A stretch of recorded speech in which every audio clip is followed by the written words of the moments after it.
Hey, love. Welcome to No Matcha, No Mama, the podcast where we pour a little matcha and a whole lot of truth. Each week, I sit down with someone I admire, founders, healers, creatives, and friends, and we sip a matcha I've made just for them based on what they love. I like to do everything with intention, from the ingredients in your cup to the conversations that we have. And the show is more than just about talking. It's about exploring how we can truly thrive through all the mess and magic of being human. Here we start with matcha because how we start matters. So today I am joined by Danielle Silver. You're the founder of Sophie's Organics, and it's a mom-led baby company, and you're kind of redefining how pouches are made, shelf-stable pouches are made. And I'm so honored to have you here because you've done a deep dive in the baby food industry, and it's something that I think more people should know about. So welcome. Thank you. Thanks for having me. I'm so excited to be here. I recently got onto like this whole matcha kick. Amazing. So when you were like, do you want to come on and we have matcha? I was like, please. Sure. Let's go. Well, it's a mint matcha, so I hope you enjoy it. I would love to try some. Please do. Okay. It's for you. Oh my God, it's actually really good. It's very subtle. Mm-hmm. Yeah, so it's peak matcha with peak spearmint like packet, and then coconut cashew milk and some collagen. Oh, it's really fancy. I mean, I love it. Thank you. You're welcome. Yeah. So I wanted to start with a little bit of like, obviously like matcha is my ritual in the morning, and I wanted to know like if there's a ritual that you have that you start your day with. Yeah. For me, it's really just kind of like a grounding practice, like whether that's going outside with Sophie on like a little walk, like pushing her in the stroller, or like me just like having 10, 20 minutes to myself, like just really like a walk is really how I like just like to start my day, just kind of get like the energy going and just getting my like self feeling like, okay, I got a handle on the day. So that's like what I do in the morning for my ritual. Beautiful. And anything you do like by yourself? Like without the baby? Not right now. Not in the phase of life that I'm in. There's always like Sophie's somehow like always in it, which is I think in some ways very subtle and sweet because I'm seeing how like this phase is slowly on its like way out. Like, you know, she's about to be in school like full time, and I think I'm going to miss this chapter. But at the same time, like really harnessing into this like work-life balance of being a mom and like a first-time entrepreneur and, you know, a wife is just, it's kind of wild. Yeah. And like trying to really like get it all together within a day is sometimes feels really impossible. But the one thing that I do know for myself is like, I do have like my breathing practice and like the walking, and like that's really what I can do. And then like one thing in front of me as I go throughout the day. Yeah, so, I mean, it's important to just do whatever you can and just make sure you're making time for yourself. So. Yeah. Love that. So I want to jump in about Sophie's Organics. But where, like, I also want to hear about your backstory. So, like, where did you come from? Was there a personal or healing moment that shifted how you thought about nourishment for yourself and your family? Yeah. So I want to say maybe around like the age of 10 is really where I noticed myself kind of like cooking and helping my mom with like making dinners for our family. My mom worked a really like big pressure, high stress job. My dad you know, also was like out in the field. He was in construction. So I would be the one who's like, mom's like, hey, can you like warm up this for your brother? And before you know it, like I was kind of cooking food. And I remember this like profound moment where my dad and I were like looking at like just like fruits and vegetables in our like bowl in our kitchen. And because he's like really into like spirituality. And he said to me that like, when the energy of a fruit or a vegetable is leaving, it starts to kind of go brown and goes old. And I never really thought of food as like a spiritual thing. Yeah. Right. So like a perfect example is like a banana. So like when it starts to go brown and like turns black, like that energy of that food is no longer suitable for ourselves, right? For like doesn't give us that nourishment that it was supposed to. So the fruit bowl moment for me was really where I kind of had this epiphany about food, energy, and like how your body assimilates food. And that was like at a really early age. And then as I got older, had to figure out what I was going to do with my life, right? Like that college like moment life. And I decided like I really wanted to maybe open up like a wellness center, something for healing. I didn't know if it was with kids or with adults, but I knew that I wanted to do something that really aligned to helping people understand their bodies and food. And then I essentially got my nutrition degree and started offering nutrition counseling for adults primarily, and teaching them yoga at the same time. So like that was like my bread and butter.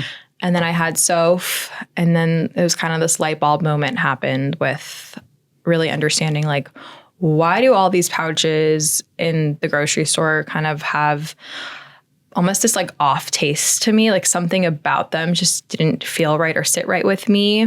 And it wasn't like, not like this is like bad or anything. Something about it just never really felt right about me giving those to Sophie. And then had this like epiphany moment of like, okay, I kind of need something for her that was convenient, that I could run around town with, that was shelf stable, but that didn't give me this like weird taste. And that's kind of where like everything kind of started. So when you first became a mom, what opened your eyes to what was actually in baby food? Like how it was being processed, and not just about pouches, but like specifically baby food, because you were looking for like convenience too. So was there anything about like baby food in general that you found out about? Yeah. I think for me, I noticed there was a lot of concentrate based products. So it'd be like organic apple concentrate, organic strawberry concentrate. And like with nutrition understanding and like understanding of how foods are made, like that's essentially a powdered version of the original form of that food, right? So you're not getting any nutrients from it. You're really not getting any nutrients. It's just the flavor. And then, yes. And then there's also like the natural flavors that are added into like not only kids food, but like adult food. Yeah, it's everywhere. It's everywhere. And natural flavors are essentially correlated to like an MSG. Yeah. So that was also kind of like, don't want to go down that rabbit hole with her. Like, why would I be giving her MSG, natural flavors, and concentrate-based foods? And I had really like this, again, like I have like epiphany moment of like, well then why, if I'm having this problem, like aren't other parents like also kind of having this problem? Potentially, but also I feel like some parents aren't. Like I feel like there is a large group of parents that are like looking and care, but there are also a large percentage of the population in the States that like aren't paying attention, don't know enough about it. And that's also worrisome, right? Because they're feeding their kids these products that don't have good ingredients that are far worse than just like the concentrate. You know, the juice from concentrate, right? Yes. So it's just, there's that educational piece that's missing. And I think part of the journey of, you know, growing Sophie's Organics is really getting the mom, the dad, like the real consumer at the end of the day, to understand the difference between what we're doing at Sophie's versus like what the other products are on the shelf. Yeah. And so that inspired the start of Sophie's Organics, or was there like another moment that like catapulted it forward? Yeah. Because it seems like you have a lot of epiphanies. So that really, the understanding of, okay, like this doesn't feel right, this doesn't feel right. Me just being like, well, right now I don't have to go back to work just yet. Like I had another like 6 months of leave. I was like, I'll just keep making Sophie's food. And then my husband like looked at me and goes, we have a bunch of like chase whatever points. And he's like, you looked really like you're just wiped out. Like, I think we need a vacation as a family. And I was like, all right, let's go. So it was our first time. And we take Sophie, and before I get on the plane, like a couple days before, my mom calls me and she goes, what are you going to do for food? And I said, well, I'm going to breastfeed her. And she goes, Danny, like Sophie's 6.5 months now. Like she's going to want food on the plane. Like it's an 8-hour flight. And I'm like, well, I'll just figure it out. My mom's like, no, we're going to like Sprouts and we're going to go figure out this puree thing with you. And I was like, all right, you're right. Let's just go figure it out. I was just going to bring like mashed up like, you know, banana. I don't know what I was thinking.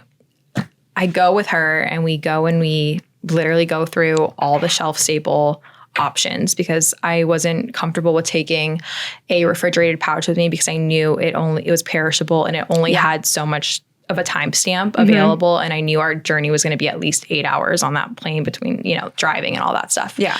So my mom and I, we like literally bought like one of every single flavor within the category set. So we probably spent $300 on pouches because I didn't know which one Sophie would like. So my mom, Sophie, and I, we go to lunch. I go buy these pouches. Like I literally have this vision of it. My mom and I are just like eating like whatever our lunch, and I'm trying to give Sophie these pouches. And like either one of them is like coming out and it's like watery and like gumpy and like smells kind of off. The other one is like just like squirting. I was like, this is just like, there's something about this just doesn't feel right. And this doesn't feel like real food. Some of these brands are like supposedly like good quality brands. Mm-hmm. Or so you would think, right? So it's kind of appalling. Yeah. Yeah. Because anyways, I'll let you continue. So I'm like, Mom, she won't eat this. And my mom's like, well, let's try it ourselves. And so like my mom and I are literally, and Sophie, like we're all trying these pouches and we're like, what is going on here? Like, why don't these taste good? And then one of like the lady that was like helping us at our table, she comes by and she's like, are you guys trying pouches? And we're like, yeah. She's like, oh, I have a 2-year-old at home and like my 2-year-old won't take these pouches either. And I go, well, that's wild to me because they're selling so many of them. Like, are parents even trying what they're giving their kids? No. And now that I'm doing demos, I'm realizing a lot of parents are like, oh yeah, my kid doesn't really eat them and I just throw them away, but I buy them because it's like a mental thing. Like I have some options, So between that moment and then, of course, that experience really was kind of profound to me. And I go, Mom, I think I just have to cave in and buy the refrigerated pouch. I'm going to bring it on ice. I'm going to freeze some. I'm going to figure this out. Mm-hmm. I get on the plane. I open up our bag and I realized I had a note that was on the back of like our door. And it said, grab Sophie's pouches from the fridge. And you didn't do it? It was 5 a.m. Sophie was crying. My husband's like, we're getting late, Danielle. We got to get on. Like, we got to get in the car. And I grabbed the note. I put the note in the bag and I just forgot the pouches. So a mom moment. Yeah, at 5 a.m. I get it. I've been there before. Mom moment. I looked at my husband and I said, I feel like a horrible mom. I don't have anything for her. And so I get up and I like kind of hand Sophie over to my husband and I say, I'll be right back. And I go and I talk to the flight stewardess and I'm like, I think I probably have 10 minutes, if not less, to run around LAX and look for something for my baby. And she said, put an alarm on your phone a minute before this door closes because you will not get back on the plane and your husband and daughter will be off on their way to the vacation without you. And I said, okay. So like the track, high school track comes like right back into my body and I like sprint through LAX. Oh my goodness. And all I could find was like an unripened banana, like just like a green banana, like for I think for like Starbucks or something like that. And I grab it and I get back on the plane and I said, oh, I found a banana. And my husband's like, how is she going to eat that? And of course it was like all over us, all over the plane, all over, my hair. Thank God I was still breastfeeding her and we survived that. But that was really like another kind of like something has to change here. Like this cannot be only like another option. Yeah. And that's really where the birth story of Sophie's Organic started. So it sounds like from the get-go, you were like, it was going to be a pouch. It wasn't going to be anything else. It was going to be a pouch because pouches for me, especially right now in the phase of life that I'm at, they just work. I know. It's kind of like, I don't know what else to say. Like the spoon, the box, like that whole concept was an option for us.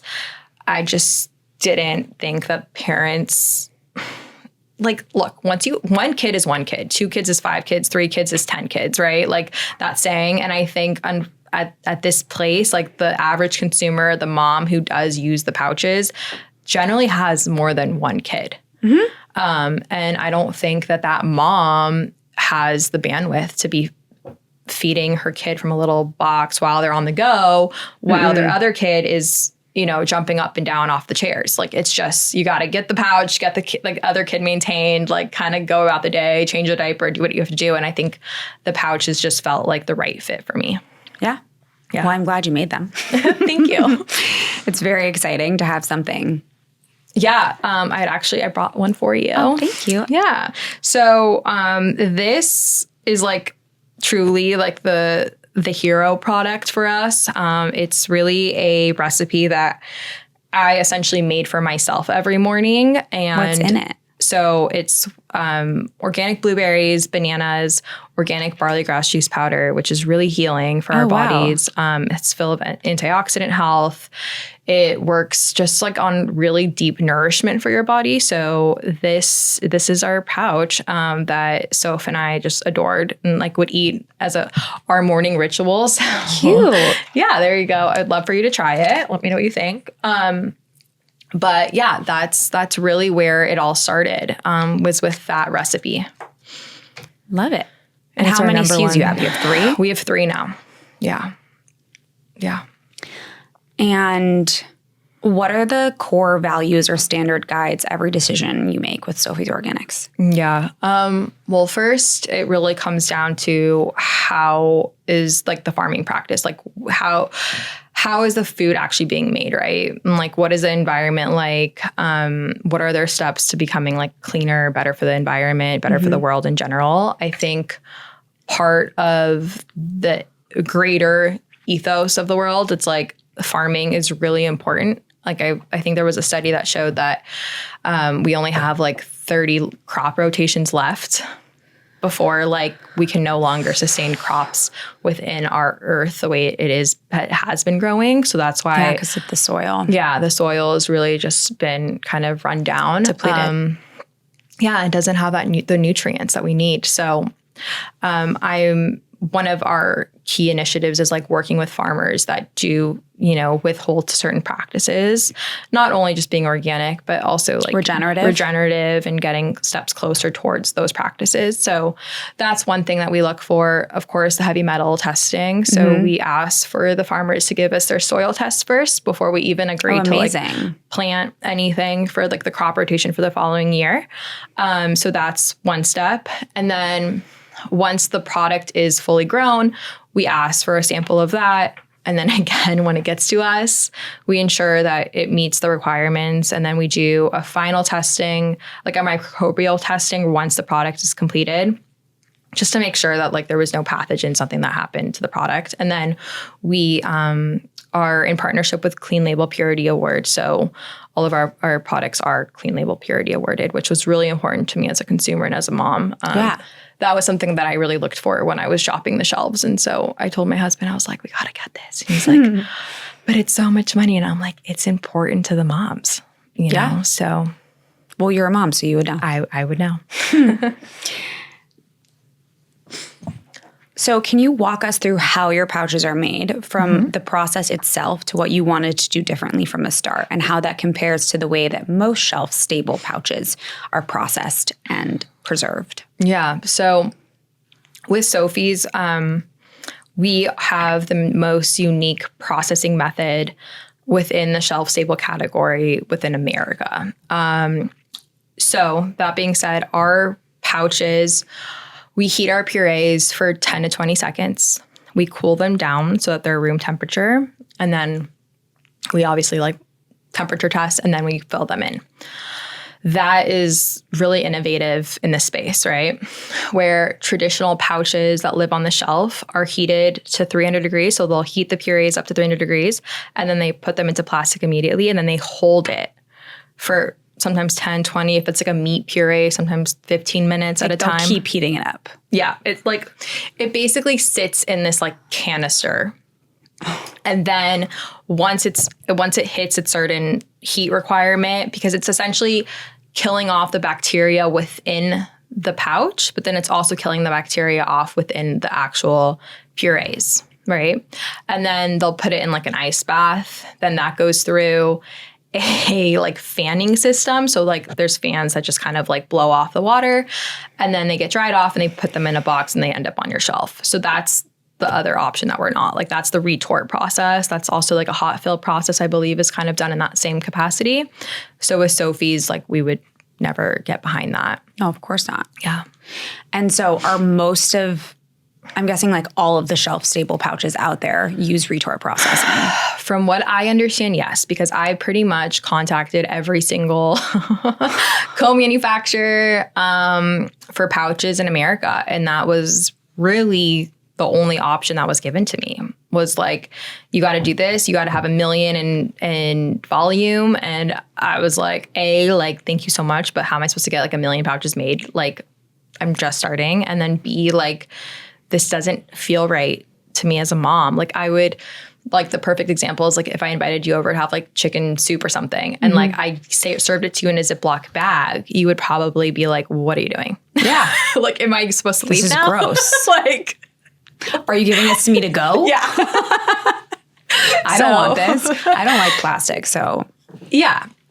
I mean, it's funny. Like, my husband, when we were first like dating, he would say to me like, why do you get so like annoyed if I put hot food in like my Ziploc containers, you know, like those plastic containers? Because you're heating the plastic up into your food. It's disgusting. Like, look, I'm guilty of it sometimes when we order takeout and the food comes hot. So like, I'm not perfect in any regard, but like I try to use glass containers. So if what I'm transferring from the stove or the oven goes into glass and not straight plastic, and while the lids are plastic, like, there's only so much you can do. Yeah. So can you talk about a little bit, like, can you talk about your favorite refrigerated pouches? Which ones do you like? Yeah. So with Sophie, the one that I was supposed to bring on our flight with us was a Once Upon a Farm pouch. I love those. I think that they're doing the best job out there for what they're offering the consumer. What about Little Spoon? Little Spoon, I never got behind just because I just ordering like like at the time, like I had like the mommy brain and I was like, this is just overwhelming to me. And like, I just wasn't ready to like subscribe to like a bunch of things and have to remember to unsubscribe if she didn't like it. And it just like the whole thing was giving me like anxiety at the time. Would actually, it's funny because I subscribe to Once Upon a Farm. I'm switching to Little Spoon just to give my kid like a difference of flavors. Yeah. Dina, my son, he literally has like 1 or 2 pouches a day. He would have many more if he could, but obviously that gets really expensive. Yeah. So I'm switching to Little Spoon to see if he likes any of those mixtures. So yeah. I mean, look, I think the baby food, toddler food, children's food industry, there's plenty of options and not one size fits all, right? Like consumer and product, whatever. But for Sophie's, the vision was really fixing the shelf stable category. You know, like it wasn't my mission to make everyone in the baby space like, oh, freak out that Sophie's Organics is here. It was more so like, oh, we kind of are inspired by what Danielle is doing at Sophie's Organics. And like, how do we help like kind of scale this thing with her, you know? Are you planning on getting into other baby foods or are you just going to focus on pouches?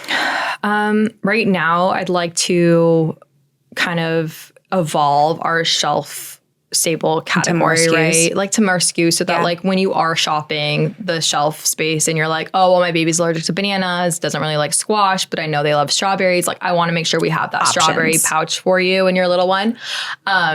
And I do have so many ideas of like how to like make things taste better, A, B, healthier, C, without the natural flavors and the this and the that. And, you know, really mindful of not putting corn into like a lot of the food options for little ones. Like that's a huge GMO risk. Like causes inflammation. It's hard to digest. Yeah. Like a lot of products I notice have corn flour and like that's everywhere. It's just not how I would want to feed Sophie. And like, of course, if there's a day where like, she's like, Mom, I want corn on the cob, like that's a different story because that's like out of her choice. But right now, like being the sole provider of making those decisions, like I definitely want to not have corn and things. I want to backtrack a little bit. Yeah. How does the heat and the pressure and the added preservatives like affect the like nutrient quality? Yeah. So when you are, so kind of like that, going back to that like moment of like the bowl story, like, you know, when I was 10 with my dad and like showing me that like, you know, the energy is leaving. A perfect example of this is like if you overcook let's just call it broccoli, right? You like steam your broccoli and it goes bright green. And then if you go pick up your phone and you talk to your mom for 5 minutes and you come back and now your broccoli is brown, like you've overheated, you've overcooked. It's like diminished. It no longer has the flavonoids, no longer has like the real nutrient potential that it could have had for your body. So with overheating, overcooking food, you are doing the same thing to these purees, right? Yeah. So across the board, like it doesn't matter if it's a pouch that lives in the fridge, doesn't matter if it's a pouch that lives on the shelf, it doesn't matter if it's a thing that comes in a little box with a spoon. You essentially, all of the companies out there, from what I understand, they're all buying these same purees, pretty much from almost the specific farmers. And everyone, no matter what, has to cook down their ingredients to some degree. Right? Like if a ingredient says, oh, it's broccoli, kale, and apples, like, well, how are you getting the broccoli, kale, and apples to come into a pouch? Like you have to cook it down, right? So understanding that all these purees are essentially cooked down to some degree at the first time. And then they're overheated. And now they're getting overheated. And then they're living within a plastic container. Like that to me is like, no, like where is the nutritional value of that? Because I understand that like if I cooked broccoli once and then I go and heat it again for 300 degrees for over 10, 15 minutes, like you're basically zapping the nutrients out of it. You're zapping it all out. So that, so I'm guessing you don't like the microwave. No. Yeah, me either. I think we've never used it. We don't have one. Yeah.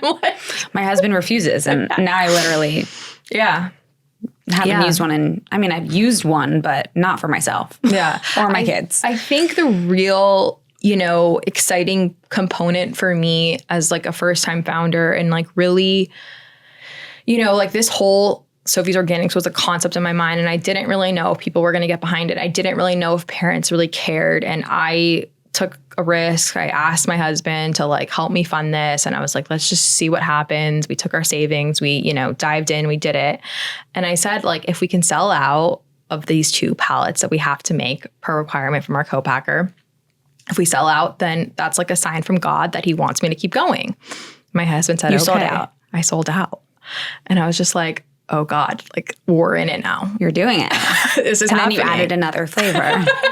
It's literally what happened. But really like with doing the demos, we're starting to do like farmers markets pretty soon, and just like meeting with these moms and the little kids, and they're just like, oh my God, this actually tastes like real food. Because it is. It's just you didn't overheat it. Also, you don't want to, why would you heat up? You don't need to like cook down blueberries and bananas. No. No. Like that doesn't need to be cooked. Yeah. Yeah. Those can be consumed. Mm-hmm. I mean, a lot of veggies can be consumed raw, but like they can be like mashed up and served that way without cooking it. Whereas like obviously you can't do that with like a raw vegetable. No. Yeah. Yeah. Like a squash, you got to cook it to some degree. So that's what really is like the motivating joy for me. Like even with talking to like buyers for like good, like proficient, like, grocery stores, they're like, wow, this actually really tastes good. So you're getting all the validation. I'm just like, amazing. Thank God that people see the difference. Because when I was sitting with my mom and Soph like 2 years ago now, like, I was like, how is this real food? Like this doesn't taste real. And like, well, it's not, because all the nutrients are zapped out of it. So how can it possibly taste like the original form? Like when you overcook broccoli, it's going to taste different than when it's raw. 100%. So that's like really what we're doing at Sophie's. I love it so much. I'm so happy that you're doing this. Thank you. I think it's really, really important what we feed our kids. Yeah. Yeah, I do too. So how do you personally balance convenience with preserving the integrity and the nutrients of the ingredients? So we're not using concentrated based anything, right? Mm-hmm. Like the only time we have a little bit of lemon juice concentrate, it's just to keep the pH at a balanced level. I think with us, it was really important for me to keep it like as fresh as possible, right? Like as if I made it within my own blender. Yeah. How do I do that? And that's what we were able to do, like just because of our processing method. Love it. Okay. So beyond pouches, have you, and beyond like just baby food, like that comes in different containers, have you looked into any have you looked into how other kids' products are made and what stood out to you the most? Like melts and bags of puffs, like anything like that. Like, did you do any research into that? I have done some research into it. A lot of it is like really hush hush. You have to sign NDAs. You have to like, you know, they don't really want to disclose a lot of things unless you're actually going to sign on with that co-packer so that they can express it to you or tell you how it's really made and like how you can make it yourself. I think for me as a consumer. Is that alarming that they don't want to share and they aren't transparent about it? No, I think there's a lot of money on the line. You know, these big names like that make these melts that you see in the grocery store, they're funneling millions of dollars into these co-packers to make their product, and they want to conserve it for them. They want the end user to always come to them. Got it. Right? And like if they just start telling people like, oh, I make this product for this person, then who's like the next Sally Johnson that wants to come over can like go and do it themselves too. And I think that's kind of where Got it. those companies need to be protected. So I understand that they don't want to share. But the way that I, right now in my mind, how I look at food, and it's kind of the way I've always looked at food, is that like, if God couldn't make it himself, like on the land, then why are we consuming it like that? Because our body doesn't understand that. Mm-hmm. You know, so the moment you're adding in fillers, you're adding in guar gum, you're adding in like different types of weird sugars, that's where, in my opinion, from what I've understood from like a holistic nutrition standpoint, is that's where your body starts to get a little chaotic inside because it doesn't know how to digest it. And so for me personally, like the puffs, I don't really do with Soph. Not that it's a bad thing. It's just that some of the ingredients I don't think are great for her. Mm-hmm. I also am not confident that like I want a snack eating kid all the time. Like I think there's something to be said about having like 3 solid meals a day and then like having like in our case at home, like I'll give her a pouch like in between like snack and like lunchtime, right? Because like she's like, Mom, I really want a pouch right now. Like, okay, here's your pouch. Like, you know, then that works for me. But at least I know confidently it's almost like giving her a smoothie that I would have made at home, but I don't need to take out the blender. Where like the melts and the puffs, that's processed food, like truly processed food. Yeah. So, you know, it has to go with what feels right for you and your family. Yeah, my son ends up, he just wants snacks like all the time. Something to be said. All he wants to eat. And I'm like, yeah. How about you eat your dinner? Mm-hmm. Mm-hmm. How old is he right now? He's 3.5 almost. Yeah. That's the fun age of like trying to get them to eat. And then Sophie's the same way with me. Like I notice like we'll sit down, we'll have dinner. She'll eat a couple bites and then she's like, I'm all done. You're like, no, you're not. I'm like, you had 2 bites, all done. Let's go dancing, Mommy. And I'm like, okay, well, Mommy's going to eat. Can you sit with me while I eat? Okay. So she'll sit and then I like try to feed her again. But it's kind of annoying, you know, at times because you're like, I just made this meal. Like, please sit and eat. And it's like, you got to kind of meet your kid where they are, but you also don't want to like create this like chaos in your home where you're having to feed your kid twice dinner, you know, at like 7, like 30 when they're supposed to be in bed. Yeah, he wants a snack all the time before bed. Yeah. Because he didn't eat his dinner. I was like, you can eat your dinner. Yeah. Or I'll like cave in and give him like a cheese stick or something that like I know is like gonna at least give him some protein. Yeah. We already talked about that. So how does early nutrition shape a child's gut microbiome and immune system? Yeah, it's a big one. So to me, I remember this like profound documentary. I think I watched it like during the pandemic actually. And it basically showed that like pre and probiotics are essentially within our environment, right? Like a perfect example of like a lot of my mom friends, I remember like there's a group chat and they're like, my kids keep wanting to eat my shoes.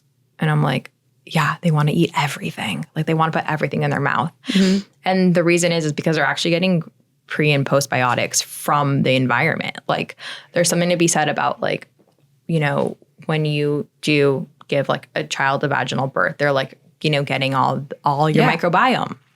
And so the same thing is within plants. Like plants have prebiotics, right? Plants have certain organisms, not that they're bad, but they have living organisms on them. That's how they're made, right? And so I think really to understand like a whole foods diet in the sense, like, right, like whole real nutrition within at least, I want to say, for me, the first 5 years of life are so important, really so important. They're like fundamental for that child, because past that stage, essentially your child is going to crave what you gave them. You know what I mean? So it's like if I gave Sophie Cheetos every single day when she is 7 and she sees Cheetos, she's probably going to want those again when she's 7. Every 7 years, though, you have the opportunity to change your biology of basically of what you've been eating, which I think is really interesting. So if you really want to like eliminate something from your diet, let's just call it chocolate. If you're like, I can't eat chocolate anymore. It breaks me out. It's not great for my hormones, whatever your story is with chocolate. You have the opportunity after 7 years to really take it out of your life and then no longer crave it, because that's how your biology is constantly changing. And I think that's really interesting about humans. Like, you know, and I also think it's interesting to see that like, even women, like they'll be like, oh, I was a vegan. And then after a couple 7 years, I kind of switched over and I became a carnivore. And then that didn't work for me. And I became like, people are always evolving throughout their lives of like what they're eating and how they're eating. And I think that's really interesting. And I think with kids, as their parents, I think it's really important that we try our best to give them those whole foods within every single day of their diet, right? Because then that's really what they're going to want. Yeah.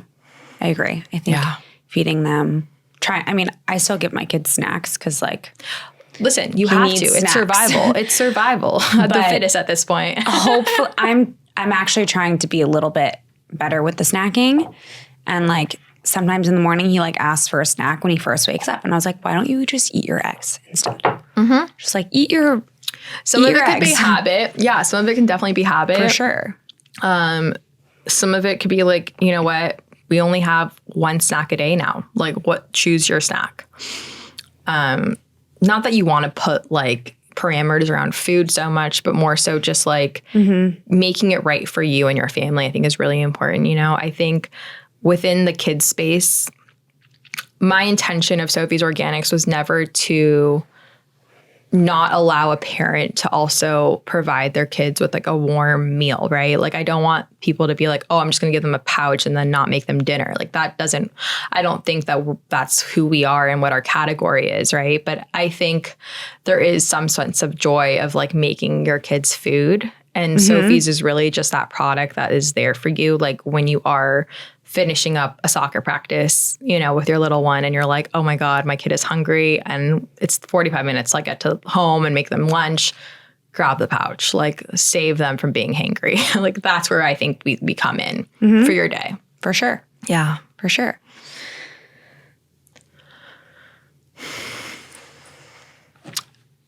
So just piggybacking on this, what do you wish parents better understood about feeding their babies in these first few years? Like we just talked about the 7-year thing and Whole Foods, but is there anything else that you wish parents knew about?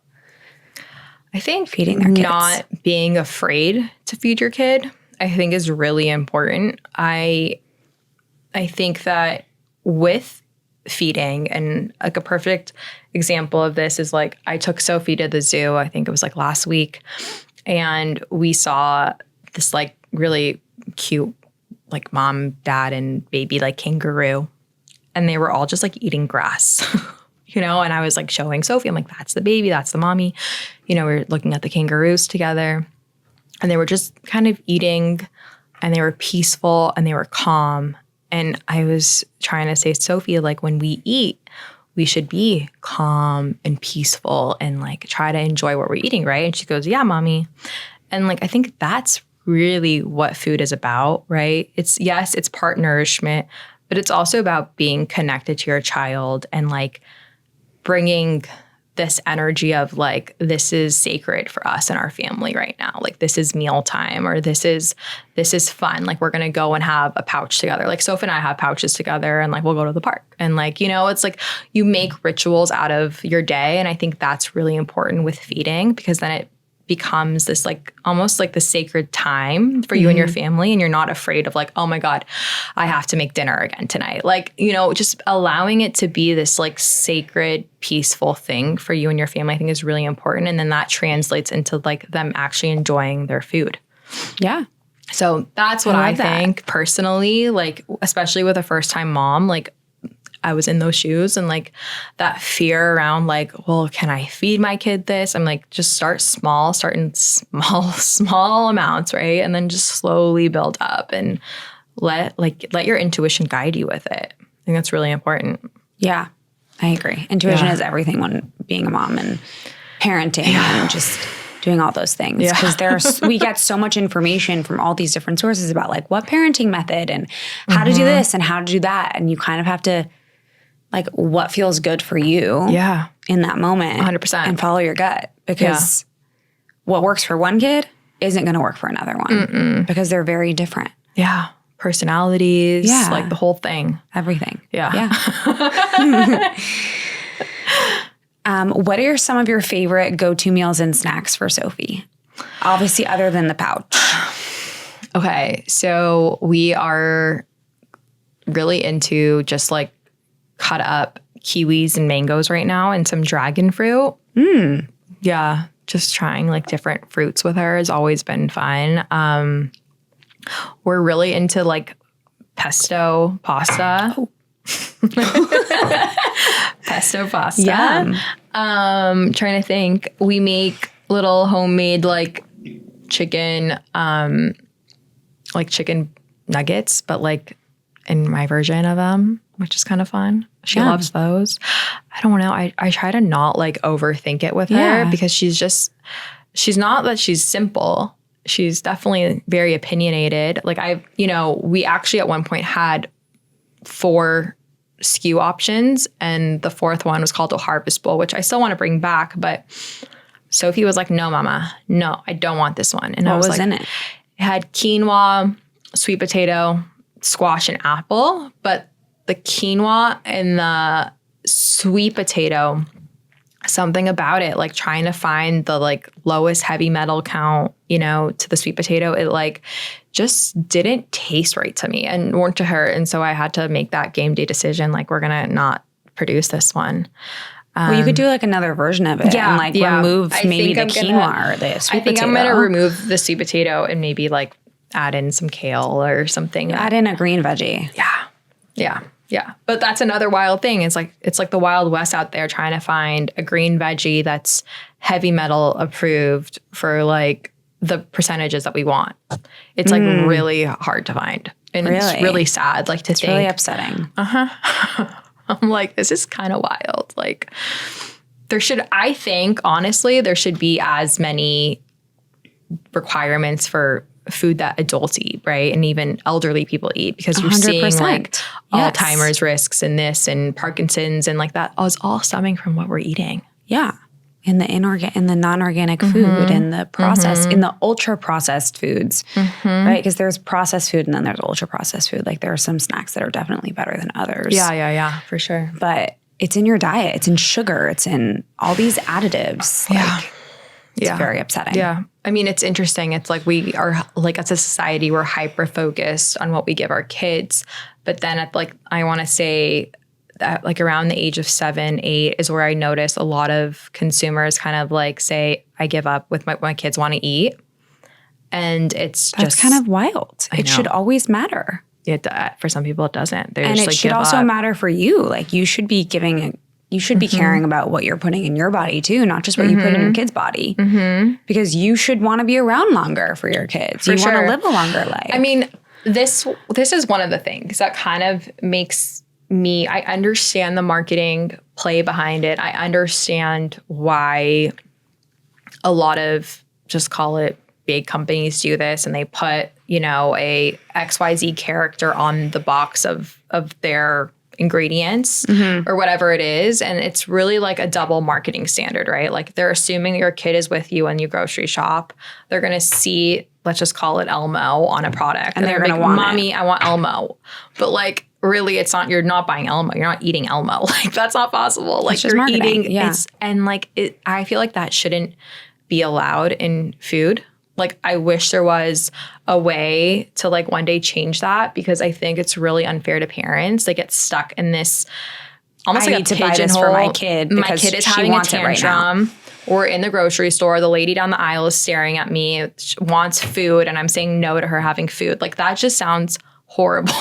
Yeah. Like, you know, it's like... Also, bringing your kid to the grocery store is really hard. I brought that's an Dina Olympic yesterday, sport.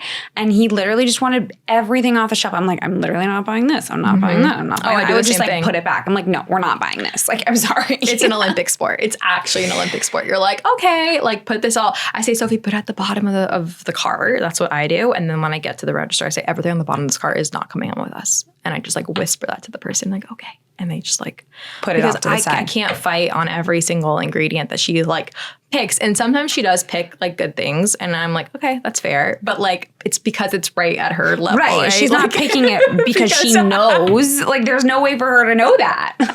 Unless you've said to her maybe before that you like that product. But she can't read the box or the bag. Yeah, no. She's like buying like dried shallots. I'm like, okay, thank you, but we do not need this. I want to ask you a couple questions on being a mom before we wrap into closing reflections. How do you balance what you know from the science to how you feel as a mother? Yeah. I think I remember reading a lot of articles about this transition of a working mom to having like a lot of mom guilt around having to work and provide for your family, but also raise your child at the same time. And I know that unfortunately was a story that I had to live through with my mom. And that was something that I really wanted to nurture and respect within this relationship with my daughter. And I'm still navigating that. You know, it's really at times really challenging for me. Like, I will have a really important call with someone, but like at the same time, I like want to be at her ballet class. And it's like, where am I supposed to be?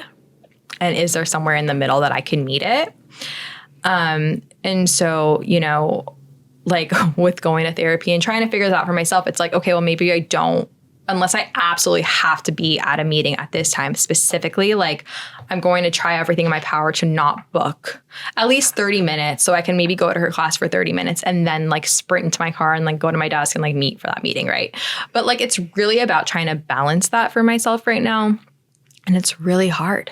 It is. It's the hardest thing. And I had a conversation with somebody about this specifically. I don't think there's ever really a balance. No. I think we're searching for a balance that doesn't exist.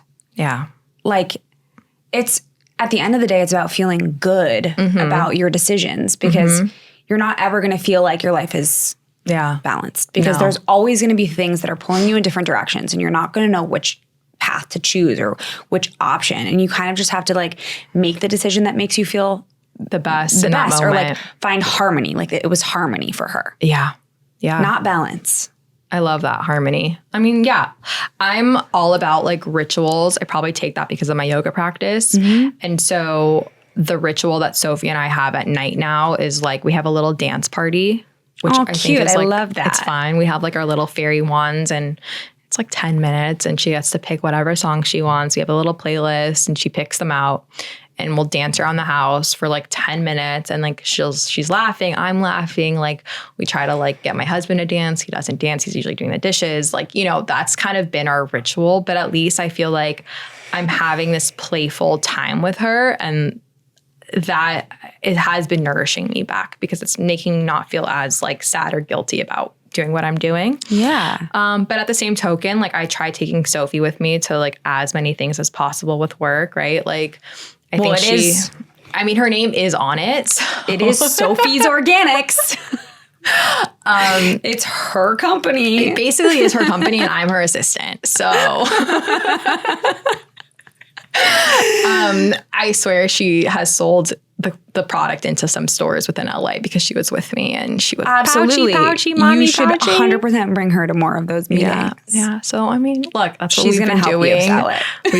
We've been doing that just because honestly, I don't have like the nanny support at that time, or because that meeting was really important. I wanted to go and I like couldn't figure out how to do it with her and not like, not have her with me because we had to go somewhere else after that. So it's all part of your story though. Like she is part of your story. Yeah. No, she is the reason you started it.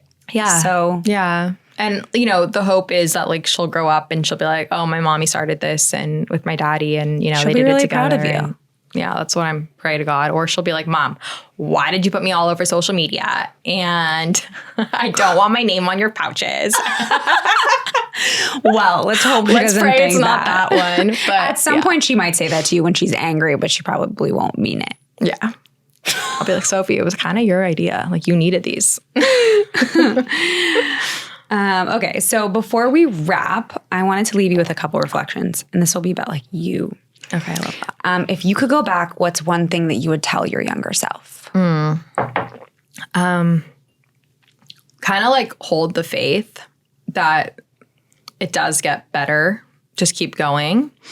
I think I had a lot of adversity in my life and a lot of hard moments where I like remember just having like a come to Jesus moment where I was like, what is the greater picture here? Like, where are we going with this? Like, this is not the life that I was anticipating to have. And I think I just had to like keep going. And I wish back then I had more grace for myself. And I kind of need to do that now, like, because I still don't know where things are going with the company or like with my life, but like, I'm going for it. I think it's important to like acknowledge the fact that like being open to what is unfolding and not being like attached to an outcome is really important. Like, not knowing where your life is going to take you can be really scary, but it's also kind of exciting because being more open is like receiving. You're going to receive something even greater than you thought was possible. Yeah. Because when you focus on something and you want something so badly, you're so attached that you're probably not going to get that. Mm-hmm. Isn't that wild? Because the universe it might not be time yet, or there might be something better for you, but you're not going to get something better if you're still attached to what that thing is. Mm-hmm. You're holding on to something so tight. Mm-hmm.